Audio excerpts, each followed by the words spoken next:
24/7 teachers training. A lesson-by-lesson tutorial for homogeneous teaching. We are an EdTech textbook publisher.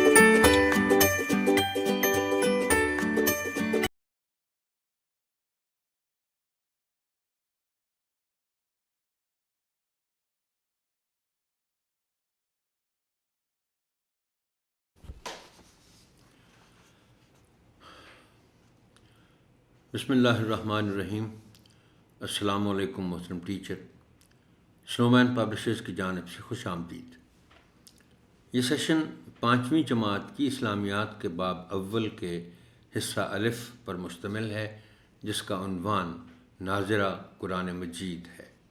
آئیے سب سے پہلے جانتے ہیں اس سبق کے حاصلات تعلق کے بارے میں۔ اس سبق کی تکمیل کے بعد طلبہ اس قابل ہو جائیں گے کہ قرآن مجید کے پارہ 19 تا 30 کی تجوید کے ساتھ تلاوت کر سکیں۔ دوران تلاوت مخارج اور رموز اوقاف کا خیال رکھ سکیں۔ سبق کا باقاعدہ آغاز کرنے سے پہلے مضمون کی تمہید اٹھائیں۔ اس مقصد کے لیے طلبہ سے اس طرح کے سوالات پوچھیں: قرآن مجید کی تلاوت سے پہلے ہمیں کیا کرنا چاہیے؟ قرآن مجید کی تلاوت ہمیں کیسے کرنی چاہیے؟ سرگرمی: مخارج کا ایک چارٹ تیار کریں اور بورڈ پر آویزاں کریں۔ طلبہ کو بآواز بلند مخارج کی مشق کروائیں۔ ملتی جلتی آوازوں جیسے سے اور سین، نیز، کاف اور قاف وغیرہ کی خصوصی مشق کروائیں۔ کتاب کی مدد سے طلبہ کو بتائیں کہ قرآن مجید اللہ تعالیٰ کی آخری الہامی کتاب ہے، جو ہمارے نبی حضرت محمد خاتم النبیین صلی اللہ علیہ وسلم پر نازل ہوئی۔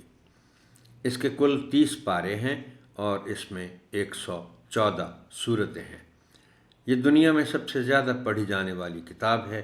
اس کے بعد طلبہ سے سبق کے ابتدائی حصے کی بآواز بلند پڑھائی کروائیں۔ سرگرمی: طلبہ سے تلاوت قرآن مجید سے پہلے کے آداب کا چارٹ تیار کروائیں اور کمرہ جماعت میں آویزاں کریں۔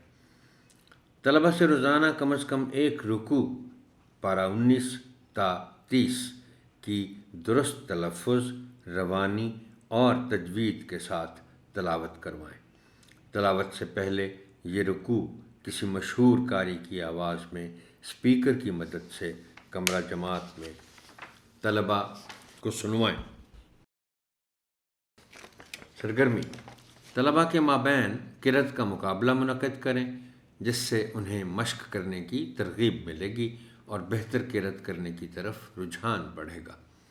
پڑھائے گئے سبق سے متعلق طلبہ کی جانچ کے لیے ان سے قرآن مجید کے متعلق سوال کریں۔ گھر کے کام کے لیے طلبہ کو جماعت میں کروائے گئے سبق کو والدین کے ساتھ دہرانے کا کہا جا سکتا ہے۔ محترم ٹیچر، آپ کی سماعت کا شکریہ۔ اللہ حافظ۔